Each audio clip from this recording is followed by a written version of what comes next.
Hindi kamote rider ang totoong problema sa kalsada mga preng. Oo, narinig mo ng tama.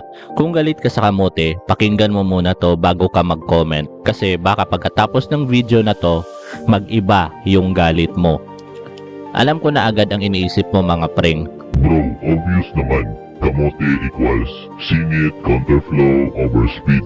Tama ka preng, pero mali ka kung hanggang dun lang ang tingin mo. Kasi ito preng, tanong ko sa'yo ha, bakit dumadami ang kamote? Bakit kahit sino, kahit matino, minsan nagiging kamote? Mga preng, hindi tao ang dumadami, sistema ang pumapalya.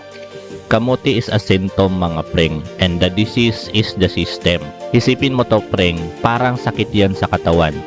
Pag may lagnat ka, di mo sinisisi yung thermometer. Pero sa kalsada, rider agad ang sinisisi. Ang tanong ko lang mga preng, maayos ba ang traffic system natin? Consistent ba ang enforcement? Pareho ba ang rules para sa lahat? Preng, alam mo na talaga yung sagot pag ganun. May batas tayo pero minsan may pwede na.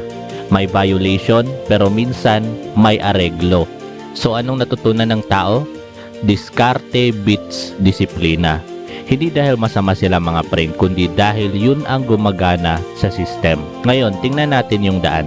Point of view mo to. Nagmamaneho ka ngayon.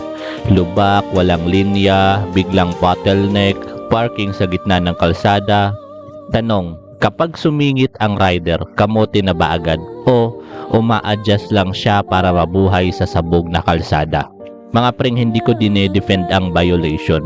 Pinapakita ko lang kung bakit nangyayari. Dito sa bansa na 2 lane sa papel, 1 lane sa totoong buhay. Motor ang nag-a-adjust mga preng. At ito ang pinakamasakit. Kung magiging rider ka, written exam, practical exam, tapos. Pero may tinuro ba ng road psychology, defensive riding, consequences mindset? Di ba wala? Maraming rider na marunong magpatakbo pero hindi marunong magdesisyon. Kaya pag stress, pag nagmamadali, pag gutom, pag pagod, kamote ang lumalabas. Hindi dahil bobo, kundi dahil walang foundation.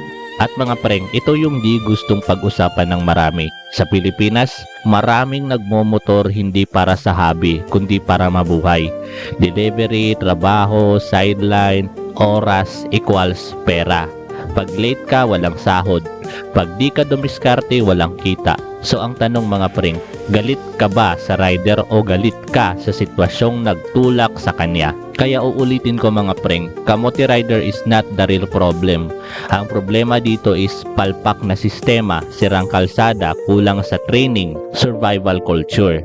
Hanggat yan ang realidad mga preng, kahit anong sermon mo sa rider, may lalabas at lalabas pa rin na bagong kamote. Kaya preng, kung umabot ka dito, maraming salamat. So ngayon preng, tanong ko sa'yo, sa tingin mo, rider ba talaga ang problema o mas madali lang silang sisihin?